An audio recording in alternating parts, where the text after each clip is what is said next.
अस्सलामुअलैकुम नाज़रीन, मैं मोहम्मद असलम हुसैन सियासत की ख़बरों में आप सबका इस्तकबाल करता हूँ। आज 10 मई 2024 है।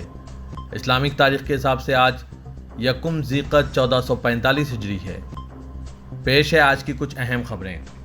भारतीय जनता पार्टी लोकसभा इंतखाबात में फतेह हासिल करने के लिए कितनी बेताब व बेचैन है, इसका अंदाज़ा गुज़िश्ता कुछ दिनों से वज़ीर-ए-आज़म नरेंद्र मोदी के मुसलमानों के ताल्लुक से बयानात से लगाया जा सकता है।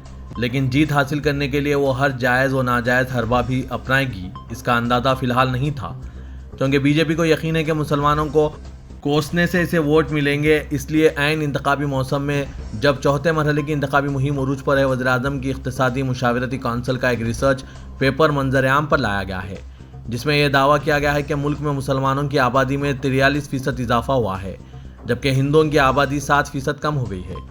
यह रिसर्च 1950 से 2015 के दरमियान आबादी के डेटा पर की गई है।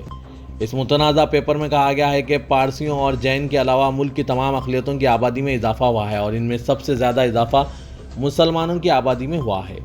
पेपर में बताया गया है कि मुल्क में हिंदुओं की आबादी का फ़ीसद 1950 के 84% के मुकाबले में 2015 में 78% रह गया है, जबकि इसके बरअक्स 1950 में मुसलमानों की आबादी का फ़ीसद 9 था, जो 2015 में 14 तक पहुंच गया। इस दौरान मुसलमानों की आबादी 43% की रफ्तार से बढ़ी है। वज़ीर के वज़ीर-ए-आज़म की इख्तिसादी मुशावरती कौंसिल के चेयरमैन विवेक देवब्राय हैं, जबकि इसके मेंबरान में संजीव सानियाल, राकेश मोहन, डॉक्टर शेनाय और दीगर मेंबरान शामिल रहे। रिपोर्ट में हालांकि दावा किया गया है कि पूरी दुनिया में अक्सरियत आबादी में इजाफा नहीं हुआ है, बल्कि इसमें मामूली कमी आई है और यही ट्रेंड हिंदुस्तान में रहा है। लेकिन बीजेपी लीडरान और वीएचपी ने रिपोर्ट के इस हिस्से को पकड़ लिया है, जिसमें यह तजुर्बा किया गया था कि मुसलमानों की आबादी में इजाफा हुआ है। इस खुसूस में आरजेडी लीडर ने कहा कि नरेंद्र मोदी मुल्क के वज़ीर-ए-आज़म हैं, इन्हें हिंदू मुस्लिम जज्बात को एक तरफ रखकर कौमी मसाइल पर बात करनी चाहिए। उन्होंने सवाल किया कि अगर ऐसा है तो पहले यह बताया जाए कि मरदमशुमारी कब हुई और किस रिपोर्ट की बुनियाद पर यह नतीजा निकाला जा रहा है। लोकसभा इंतखाबात 2024 के चौथे मरहले की मुहिम के दरमियान हिंदू मुस्लिम वोटरों को पोलराइज करने की कोशिशें शुरू हो गई है। मजहब के नाम पर वोट हासिल करने की और एक फ़िरक़े से दूसरे फ़िरक़े को डराकर वोट हासिल करने की कोशिश की जा रही है। गुजरात के अहमदाबाद में दरगाह में तोड़फोड़ मचाई गई, वहाँ कशीदगी फैलाई गई। बरेली में एक तालिब इल्म की मौत को हिंदू मुस्लिम में तब्दील कर दिया गया, वहाँ विश्व हिंदू परिषद के लोग एहतजाज कर रहे हैं। भारतीय जनता पार्टी लीडर नवनीत राणा ने हैदराबाद में फ़िरक़े वाराना बयान देकर आया है, जिससे वहाँ कशीदगी पैदा हो गई। वज़ीर-ए-आज़म नरेंद्र मोदी की इंतखाबी रैलियों में मुसलमानों को मुसलसल निशाना बनाया जा रहा है। मोदी ने 7 मई को कहा था कि अगर कांग्रेस आई तो अयोध्या में राम मंदिर पर बाबरी ताला लगाया जाएगा। टाइम्स ऑफ इंडिया की खबर के मुताबिक गुज़िश्ता रात अहमदाबाद के मज़ाफ़ात में वाक़े इमाम शाह बाबा की पुरानी दरगाह में एक हुजूम दाखिल हुआ और नारे लगाते हुए वहां मौजूद कब्रों और मज़ार पर तोड़फोड़ मचाई और जगह को बर्बाद कर दिया। पेराना गांव में रहने वाले मुस्लिम कम्युनिटी के लोगों को जब इस बेहुरमती का इल्म हुआ तो वो दरगाह पहुंचे, पथराव हुआ। इसके बाद वहां कशीदगी पैदा हो गई और तशद्दुद बर्पा हो गया। पथराव से 4 अफराद जख्मी हुए। तकरीबन 30 अफराद को हिरासत में ले लिया गया, जिनमें ज़्यादातर मुसलमान हैं। यह दरगाह 600 साल पुरानी है और हिंदू मुस्लिम हम आहंगी की अलामत रही है। मंगल को ही गुजरात में 25 लोकसभा सीटों के लिए वोटिंग हुई थी और पूरे अहमदाबाद जिले में पुलिस को तैनात किया गया था। इसके बावजूद समाज दुश्मन अनासिर को फ़िरक़े वाराना वाक़यात को अंजाम देने की इजाज़त दी गई। टाइम्स ऑफ इंडिया के मुताबिक अहमदाबाद के एसपी ओम प्रकाश जाट ने कहा, दरगाह के ट्रस्ट में हिंदू और मुस्लिम कम्युनिटी के अफराद मौजूद हैं। यहाँ मंदिर को लेकर काफ़ी अरसे से तनाज़ा चल रहा है, इसी वजह से इस तरह की शरपसंदी की गई है।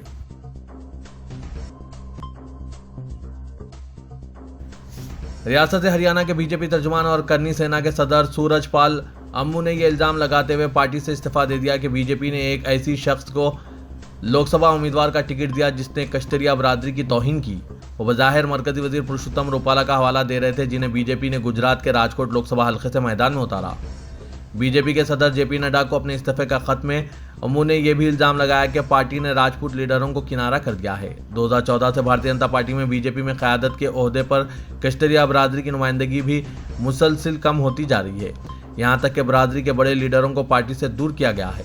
पार्टी ने एक ऐसे शख्स को टिकट दिया है जिसने मुतवफ़ी कश्तरिया माओं और बहनों के किरदार पर शर्मनाक तबसरा किया था। इस फैसले को पूरी कौम के कश्तरिया बरादरी की तौहीन के तौर पर महसूस किया जा रहा है। गैर अखलाकी रवैये वाले उम्मीदवारों को सरपरस्ती देने से मुझे बहुत तकलीफ हुई है। उन्होंने अपने इस्तीफे खत में ये बात कही।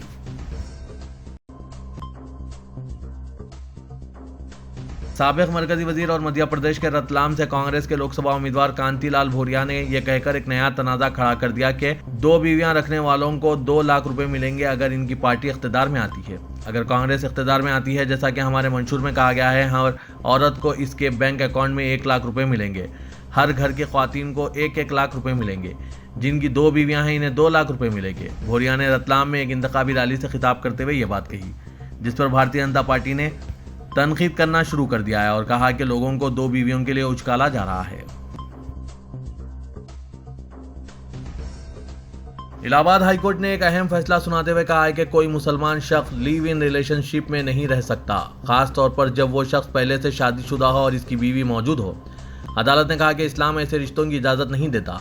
साथ ही ये भी कहा कि अगर मर्द और औरत दोनों गैर शादीशुदा और बालिग हों तो सूरत हाल मुख्तलिफ हो सकती है और ऐसी सूरत हाल में दोनों अपनी ज़िंदगी अपनी मर्जी के मुताबिक गुजार सकते हैं। इलाहाबाद हाईकोर्ट की लखनऊ बेंच ने जस्टिस AR मसूदी और जस्टिस AK श्रीवास्तव की बेंच ने उत्तर प्रदेश के बहराइच जिले के रहने वाले स्नेहा देवी और मोहम्मद शादाब खान की रिट पिटीशन की समाअत करते हुए ये बात कही। शादाब और स्नेहा नामी जोड़े ने अदालत में दरख्वास्त दाखिल की थी कि वो दोनों लिव इन रिलेशनशिप में हैं और इन्हें परेशान किया जा रहा है, लिहाजा इन्हें पुलिस सिक्योरिटी फराहम कराई जाए। बहस के दौरान अदालत में इंकशाफ हुआ है कि शादाब खान पहले ही शादीशुदा है और इसने साल 2020 में फरीदा नामी खातून से शादी की है और इन दोनों का एक बच्चा भी है। ऐसे में अदालत ने पुलिस तहफ़्फ़ुज़ की दरख्वास्त को मुस्तरद करते हुए कहा कि कोई मुसलमान शख्स ये दावा नहीं कर सकता कि वो लिव इन रिलेशनशिप में है, ख़ास तौर पर ऐसी हालत में जब इसकी बीवी जिंदा हो। अपने फैसले में अदालत ने शादाब के साथ लिव इन रिलेशनशिप में रहने वाली स्नेहा को इसके अहले खाना के हवाले करने का हुक्म भी दिया है। अदालत ने सख्त हुक्म जारी करते हुए कहा कि इस्लाम में यकीन रखने वाले का कोई भी शख्स लिव इन रिलेशनशिप के हक का दावा नहीं कर सकता। नाज़रीन, इलाहाबाद हाईकोर्ट के फैसले पर आपकी क्या राय है, कमेंट के जरिए ज़रूर बताइएगा।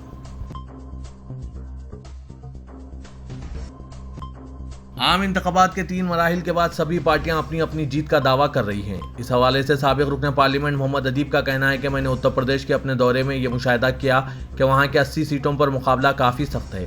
मुकाबला 60 और 40% का नज़र आ रहा है। खुशी की बात है कि इस मरतबा मुसलमान आइन को बचाने के लिए वोटिंग कर रहे हैं।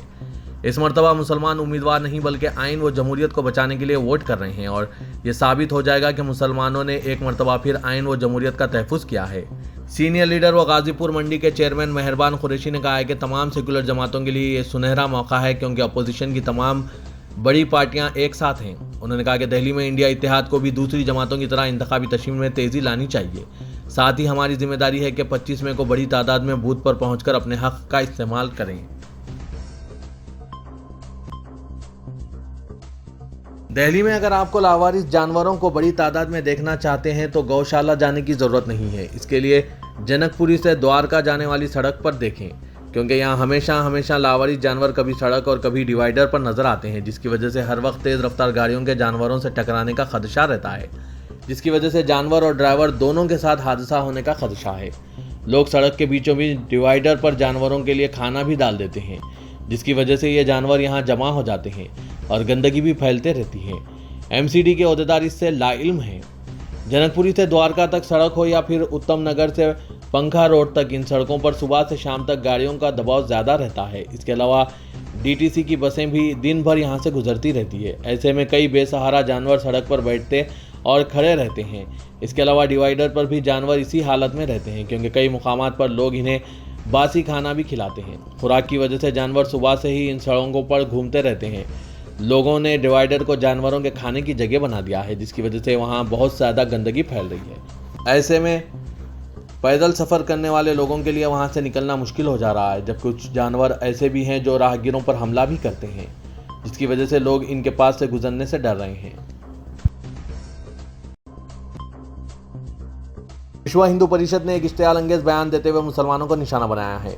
VHP के तर्जुमान विनोद बंसल ने कहा है कि दुनिया भर में ये रिकॉर्ड मौजूद है कि जहां मुसलमान बढ़ते हैं वहां गैर मुस्लिम कम हो जाते हैं। वो वहां से भाग जाते हैं या मारे जाते हैं जब तक वो अक़लियत में रहते हैं। उन्होंने कहा कि मजलूम होने का बहाना बनाते हुए यानी मजलूम होने का कार्ड खेलकर अक्सरियत को बदनाम करते रहते हैं। बंसल ने कहा कि आबादी में भी इजाफा करेंगे और गरीबी, बेरोजगारी और नाख्वानदगी को ख़त्म करने के साथ साथ मजहबी बुनियाद पर रिजर्वेशन भी चाहेंगे। एक तरफ वोट जिहाद चला रहे हैं और दूसरी तरफ आबादी का जिहाद चला रहे हैं। VHP के तर्जुमान ने कहा कि यह अजीब बात है कि वो हुकूमत की बात नहीं मानते मगर हुकूमत से सब कुछ मांगते हैं। वसाइल हुकूमत से चाहेंगे लेकिन कानून शरीयत का चाहेंगे। इसलिए ज़रूरी है कि मुल्क में यकसा आबादी की पॉलिसी बनाई जाए। इक़्तिसादी मुशावरती कौंसिल की आबादी के आदद व शुमार की रिपोर्ट पर तशवीश का इजहार किया है और मुल्क में यकसा आबादी की पॉलिसी का मुतालबा किया है।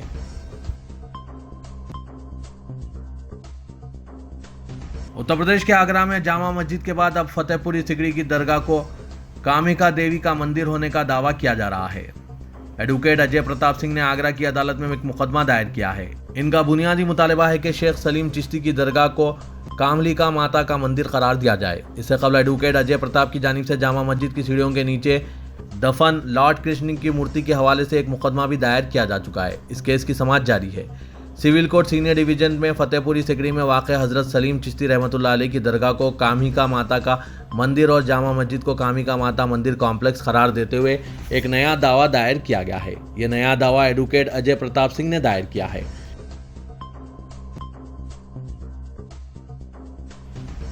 कांग्रेस कायद राहुल गांधी ने अवाम से अपील की है कि दस्तूर के तहफ़्फ़ुज़ के लिए मुल्क में कांग्रेस ज़ेर क़यादत इंडिया अलायंस को बरसर इक़्तिदार लाएं। राहुल गांधी आज तेलंगाना के मेदक लोकसभा हल्के के तहत नरसापुर में कांग्रेस की इंतखाबी मुहिम में हिस्सा लेते हुए एक जलसे आम से खिताब किया। उन्होंने बीजेपी को सख्त तनकीद का निशाना बनाया और कहा कि बीजेपी ने आरएसएस के साथ मिलकर मुल्क के मौजूदा दस्तूर को ख़त्म करने की साजिश रची है। दस्तूर में गरीबों, किसानों, आदिवासी और गिरिजन तबकात को हुकूक फराहम किए हैं। दस्तूर की तैयारी से कबल कमज़ोर तबकात को कोई हुकूक हासिल नहीं थे। गरीबों के लिए दस्तूर एक ताकत है जो इनके हुकूक और मफादात का तहफ़्फ़ुज़ करता है। महात्मा गांधी, जवाहरलाल नेहरू, डॉक्टर अम्बेडकर और दीगर कायदीन ने तवील मुशावरत के बाद दस्तूर हिंद तैयार किया।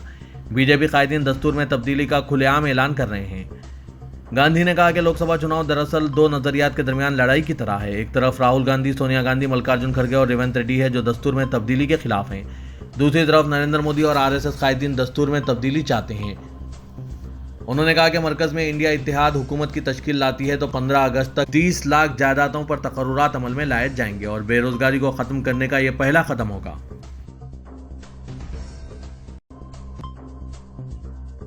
चीफ मिनिस्टर तेलंगाना रेवंत रेड्डी ने पेशकशी की है कि लोकसभा इंतखाबात में बीआरएस उम्मीदवार की जमानत भी नहीं बचेगी। नरसापुर में कांग्रेस के जलसे आम से खिताब करते हुए रेवंत रेड्डी ने कहा कि तेलंगाना में बीआरएस का सफाया हो चुका है और केसीआर बस यात्रा के जरिए दोबारा अवामी हमदर्दी हासिल करने की कोशिश कर रहे हैं। उन्होंने कहा कि बस यात्रा दरअसल अवाम को गुमराह करने की कोशिश है। गुज़िश्ता 10 सालों की हुक्मरानी में अवाम को नज़रअंदाज करने वाले केसीआर आज अवाम के दरमियान दिखाई दे रहे हैं। उन्होंने कहा कि केसीआर की कार अब दोबारा सड़क पर नहीं आएगी। यही वजह है कि उन्होंने बस यात्रा शुरू कर दी है। बीजेपी पर मजहबी मुनाफरत की सियासत इख्तियार करने का इल्ज़ाम आयद करते हुए रेवंत रेड्डी ने कहा कि इलेक्शन आते ही बीजेपी को राम और हनुमान जयंती याद आ जाती है। वोट हासिल करने के लिए मजहब का इस्तेमाल अफसोसनाक है। हकीकत में अकीदत दिल में होनी चाहिए जबकि भगवान का मुकाम मंदिर में है। एक फ़कीर की तरह बीजेपी कायदीन राम और हनुमान के नाम पर वोट मांग रहे हैं। उन्होंने कहा कि बीजेपी मुल्क में कमज़ोर तबकात के तहफ़्फ़ुज़ात ख़त्म करना चाहती है और कांग्रेस पार्टी दस्तूर और तहफ़्फ़ुज़ात को बचाने की जद्दोजहद कर रहे हैं।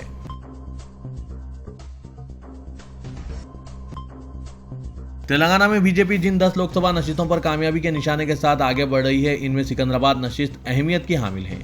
बीजेपी ने शहरी इलाकों में वज़ीर-ए-आज़म नरेंद्र मोदी की मकबूलियत को वोट बैंक में तब्दील करने की कोशिश की है ताकि सिकंदराबाद से पार्टी के रियासती सदर किशन रेड्डी को कामयाबी हासिल हो।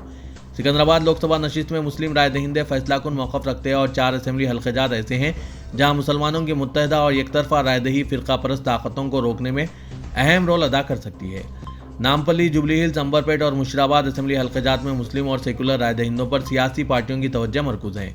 सिकंदराबाद लोकसभा हल्के में इस मरतबा कांग्रेस और बीजेपी के दरमियान रास्त मुकाबला है।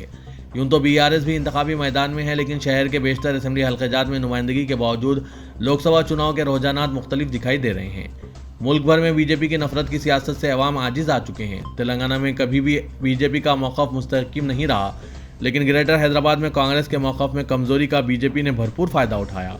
साबिक़ में बंदारू दत्तात्रेय बीजेपी से सिकंदराबाद की नुमाइंदगी कर चुके हैं। मरकज़ी वज़ीर और बीजेपी के रियासती सदर किशन रेड्डी ने हिंदू वोट बैंक पर तवज्जो मरकूज़ की है और इन्हें भरोसा है कि सेकुलर और मुस्लिम वोट की तकसीम इन्हें कामयाब करेगी। 4 असेंबली हल्क़ेजात के मुस्लिम राय दहिंदों का इस मरतबा इम्तिहान रहेगा। यूं तो बेशतर मुस्लिम मजहबी जमातों में सूरत हाल की नज़ाकत को देखते हुए कांग्रेस की तायद का ऐलान किया है, लेकिन बीआरएस असेंबली चुनाव के तजुर्बे को देखते हुए पूरी उम्मीद है कि लोकसभा चुनाव में भी मुसलमान बीआरएस का साथ देंगे। सियासी मुबस्सिरीन का मानना है कि कांग्रेस ने ग्रेटर हैदराबाद में पार्टी के इस्तेहकाम पर साबिक़ में तवज्जो नहीं की थी, जिसके नतीजे में बीजेपी ने अपने कदम जमा लिए हैं। अब जबकि मुल्क में फिरका परस्त ताकतों से सेकुलर क़ुव्वतों का रास्त मुकाबला है, ऐसे में लोकसभा हल्के सिकंदराबाद के अक़लियती राय दहिंदों की जिम्मेदारी है कि वो शऊर का मुजाहरा करते हुए फिरका परस्त जमात को शिकस्त देने की सलाहियत देने वाले उम्मीदवार की तायीद करें।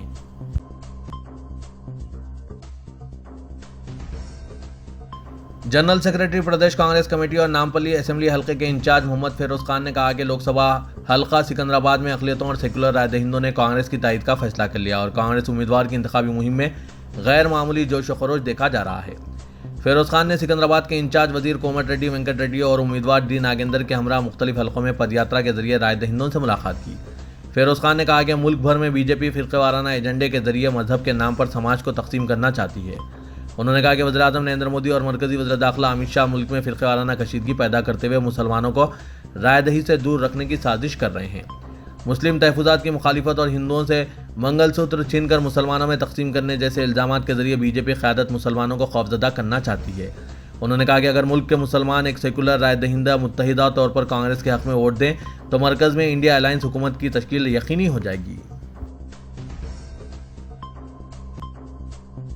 तेलंगाना के वज़ीर आला रेवंत रेड्डी ने 15 सेकंड से मुतालिक बीजेपी की रुकने पार्लियामेंट नवनीत राणा के बयान पर रद्दअमल जाहिर करते हुए कहा कि मरकज़ की हुक्मरान जमात वोट हासिल करने के लिए इस तरह के ड्रामे कर रही है। उन्होंने कहा कि वोट हासिल करने के लिए इस तरह के बयान दिए जा रहे हैं, लेकिन तेलंगाना के अवाम होशियार और ज़हीन है। वो इस तरह के इश्तियालंगेज़ बयान से बेवकूफ़ नहीं बनेंगे जिनका मकसद सिर्फ वोट हासिल करना है। यह सिर्फ और सिर्फ वोटों का ड्रामा है।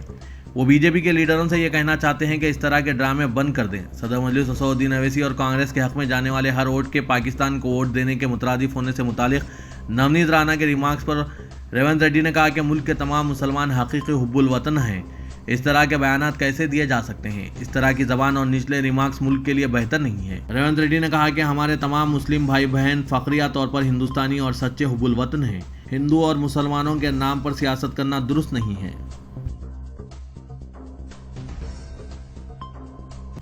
रियासत तेलंगाना के दारुल हैदराबाद में सदर कुल हिंद मजलिस इत्तेहादुल मुस्लिमीन और रुकने पार्लियामेंट हैदराबाद असदुद्दीन ओवैसी और साथ ही इनके भाई अकबरुद्दीन ओवैसी फिर एक बार कौमी मीडिया में गश्त कर रहे हैं। हाल ही में अमरावती से बीजेपी उम्मीदवार नवनीत राणा, जो बीजेपी लोकसभा उम्मीदवार माधवी लता की हिमायत में वोट मांगने के लिए हैदराबाद आई थी, उन्होंने ओवैसी बरादरान को निशाना बनाया। इस दौरान उन्होंने अकबरुद्दीन ओवैसी के मुतनाज़ा बयान पर बात करते हुए इश्तियालंगेज़ तकरीर की 15 सेकंड का चैलेंज किया। इस दौरान असदुद्दीन ओवैसी का एक वीडियो सोशल मीडिया पर वायरल हो रहा है जिसमें वो नवनीत राणा के बयान का जवाब देते हुए नजर आ रहे हैं। असदुद्दीन ओवैसी के ऑफिशियल इंस्टाग्राम हैंडल पर एक वीडियो पोस्ट किया गया जिसमें नवनीत राणा के बयान का हवाला देते हुए वो कहते हैं, मुर्गी है या मुर्गी के बच्चे हैं, बताओ कहाँ आना है। असदुद्दीन ओवैसी ने कहा कि मेरा छोटा भाई यानी अकबरुद्दीन ओवैसी किसी के बाप की बात सुनने वाला नहीं है। जो इसे समझा सके इसका नाम सिर्फ असदुद्दीन ओवैसी है। अगर जिस दिन मैं छोटे से कहूँ कि मैं आराम करता हूँ, तुम ख्याल रखना, फिर तुम ख्याल रखना, तुम जानते हो क्या छोटा, वो सालार का बेटा तोप है, किसी की नहीं सुनेगा। असदुद्दीन ओवैसी ने अपने भाई अकबरुद्दीन ओवैसी की खूब तारीफ की। नाज़रीन, असदुद्दीन ओवैसी के ख्यालात पर आपकी क्या राय है? कमेंट के जरिए ज़रूर बताइएगा।